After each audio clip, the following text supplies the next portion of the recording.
ನಾನು ಹರ್ಷಿತಾ. ಕಾರವಾರ ಪ್ಲಸ್ ಚಾನೆಲ್ಗೆ ಸ್ವಾಗತ. ಇಂದಿರಾ ಕ್ಯಾಂಟೀನ್ನಲ್ಲಿ ಉಪಹಾರ ಸವಿದ ಜಿಲ್ಲಾಧಿಕಾರಿ ಗಂಗೂಬಾಯಿ ಮಾನ್ಕರ್. ಕಾರವಾರದ ಕೆಬಿ ರಸ್ತೆಯಲ್ಲಿರುವ ಇಂದಿರಾ ಕ್ಯಾಂಟೀನ್ಗೆ ಇಂದು ಅನಿರೀಕ್ಷಿತವಾಗಿ ಭೇಟಿ ನೀಡಿದ ಜಿಲ್ಲಾಧಿಕಾರಿ ಗಂಗೂಬಾಯಿ ಮಾನ್ಕರ್ ಅವರು ಬೆಳಗಿನ ಉಪಹಾರ ಸೇವಿಸಿ ಆಹಾರದ ರುಚಿ ಮತ್ತು ಗುಣಮಟ್ಟದ ಬಗ್ಗೆ ತಮ್ಮ ಮೆಚ್ಚುಗೆ ವ್ಯಕ್ತಪಡಿಸಿದರು. ಇಂದಿರಾ ಕ್ಯಾಂಟೀನ್ನಲ್ಲಿ ಪ್ರತಿದಿನ ಬೆಳಿಗ್ಗೆ ಉಪಹಾರ ಮತ್ತು ಮಧ್ಯಾಹ್ನ ಹಾಗೂ ರಾತ್ರಿ ಊಟದ ವ್ಯವಸ್ಥೆ ಇದ್ದು, ಉಪಹಾರಕ್ಕೆ 5 ರೂಪಾಯಿ ಮತ್ತು ಊಟಕ್ಕೆ 10 ರೂಪಾಯಿ ದರ ಮಾತ್ರ ನಿಗದಿಪಡಿಸಿದೆ.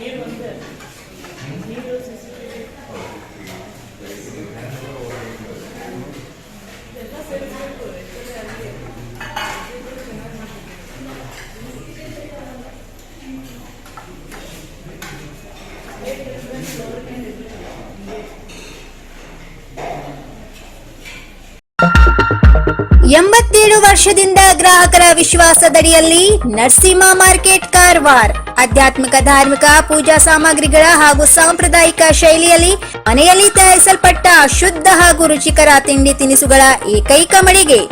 ಪೂಜಾ ಹೋಮ ಹವನ, ಮದುವೆ, ಮುಂಜಿ, ಗೃಹ ಪ್ರವೇಶ ಎಲ್ಲ ಕಾರ್ಯಕ್ಕೆ ಬೇಕಾಗುವ ಪೂಜಾ ಸಾಮಗ್ರಿಗಳು, ಬಾಳೆ ಎಲೆ, ಬಾಳೆಗಿಡ, ಬಾಳೆಗೊನೆ, ಮಾವಿನ ತೋರಣ, 5 ಜಾತಿಯ ಜೋಡು ಹಣ್ಣುಗಳು, ಬೇಲಪತ್ರೆ, ತುಳಸಿ, ಹರಿಯಾಳ, ಶಂಖ, ರುದ್ರಾಕ್ಷ, ಕಡಧಾನ್ಯ, ಬಾಸಿಂಗ, ಮದುವೆ ಡಿಸೈನ್ ಕಾಯಿ, ಹೂವಿನ ಹಾರ, ಆಕಳ ಶುದ್ಧ ಹಾಲು, ಶುದ್ಧ ಗೋಮೂತ್ರ, ತುಪ್ಪ ಸಿಗುತ್ತದೆ. ನಿಮಗೆ ಲಭ್ಯವಿರುವ ವಸ್ತು ಕಾರವಾರದ ಯಾವುದೇ ಭಾಗದ ಮನೆಗೆ ಮುಟ್ಟಿಸುವ ವ್ಯವಸ್ಥೆಯ ನಮ್ಮ ನರಸಿಂಹ ಮಾರ್ಕೆಟ್ ಕಾರವಾರ. ಒಮ್ಮೆ ಭೇಟಿ ನೀಡಿ ಖಚಿತಪಡಿಸಿಕೊಳ್ಳಿ. Narasimha market, Raikar manner, Kaikini road, Karwar. Mobile number 9242121334.